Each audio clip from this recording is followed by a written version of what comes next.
Power can be taken, but not given. It is the process of taking which is empowerment in itself. This is Matt Pearce. Okay, welcome back to part 2, everyone. I think we're going to move on to got some other topics we want to get through. I know we're going to be coming back to the de facto referendum in other shows, so we'll have plenty of time to talk and debate a bit more about that. There's an interesting story I would like to ask you guys about Oxfam that's been in the newspapers. Pretty big news, I think, in the Chinese newspapers as well as I know in the English newspaper it's been pretty big news about and this will be interesting for any foreign listeners who will be aware of Oxfam. Now, the mainland Chinese are effectively, it looks like they're trying to kick Oxfam out of mainland China. Well, they're trying to basically all the universities within mainland China have issued a notice to students not to get involved with Oxfam, which is a charity, a well-known development charity, especially not to take any sort of training position, which is obviously a lot of different NGOs have. Each year they take in students, don't they, for training and so on. And there's been guidelines laid down by universities in mainland China for mainland Chinese not to do it, on the grounds that they've said in the expression they've used, I think, is they say that Oxfam has got ulterior motives, and it's not just a charity, and it's got some political motives, and so on. I mean, what did you guys make of that? I mean, is that fair? And what did you think of that?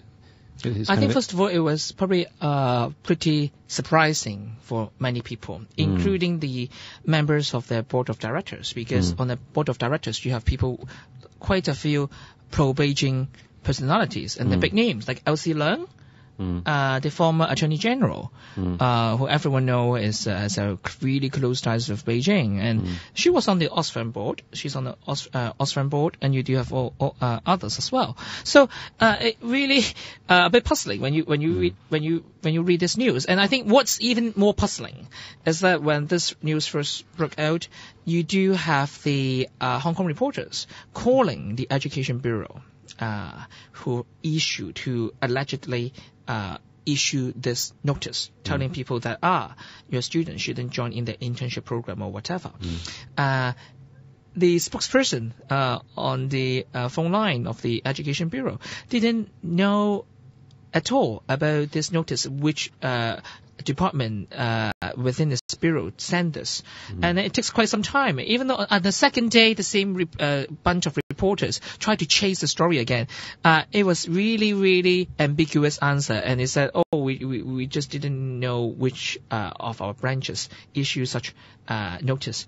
Very awkward. Very awkward.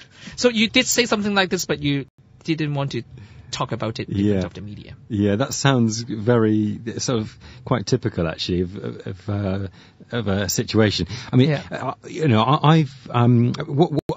to be fair, I think also they, from what I've read, apparently I think it's the chairman of Oxfam in Hong Kong is actually one of the less well-known. Lo Chi-kin, you're talking about the. Yeah.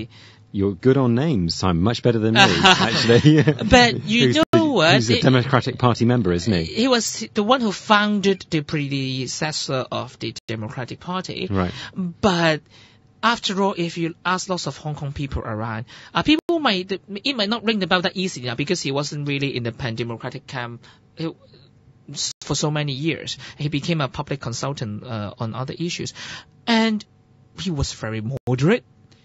That's why people, when he heard about the name Lo Ziki, would we thought, oh, him? I mean, because of him? No way. I mean, he didn't make any really that many irritating remarks at all. And I really doubt he spoke anything on the de facto referendum. Anyway, he wasn't really that active in condemning Beijing or whatever these days. Yeah, I mean, very mild. Yeah, I mean, it seems in some ways an extraordinary decision what they're doing, because Oxfam, I know, every year are putting a huge amount of money into mainland China, aren't they? In lots of different schemes and so on, helping people out on a grassroots level. They haven't got any kind of political agenda per se in terms of they're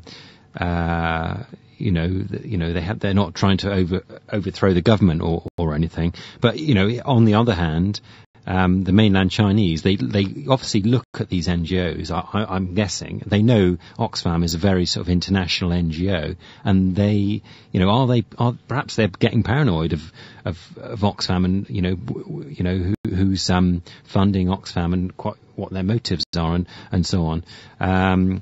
The other question is why Oxfam only? Because you do have other similar NGOs too. Yeah, I mean, Oxfam is high profile, and in some ways, Oxfam and Greenpeace together, in some ways, they do have a bit of a reputation of being a bit more radical, don't they? And perhaps a bit more. Do you know what I mean by that? Oh, of course. Like in terms of the activism. Yeah, it's not exactly, there's an organisation like World Vision or those kind of what I would call very, very safe middle class NGOs, aren't they? But Oxfam and Greenpeace, they are a bit more. They're willing to stand up and say what they think is right and what's wrong, aren't they? In ways that perhaps other NGOs aren't. But do you think Oxfam did this sort of activities in China in terms of standing up? Well, I don't know actually, but I'm presuming that the mainland Chinese are worried that they do have a bit more. Their approach is a bit more. Direct and so on. Like if it's Greenpeace that is being banned from China, then I can sort of understand, because they are quite like high profile when they are doing some activists. But for Oxfam, I rarely hear about them like doing something really, really like radical in Asia or any place like this. Yeah, I mean, it is an interesting bit of news, and it'll be interesting to see quite how it plays out. Actually, whether the mainland Chinese. I think we should just look forward for the Chinese government to give us some facts that what did actually Oxfam did in China or anything that made them so frustrated. And it's also when they can easily put you on the list, they can also easily remove you from the list. So sometimes it's really. I mean, one day is too long in politics. You never know. Next week we may talk a bit about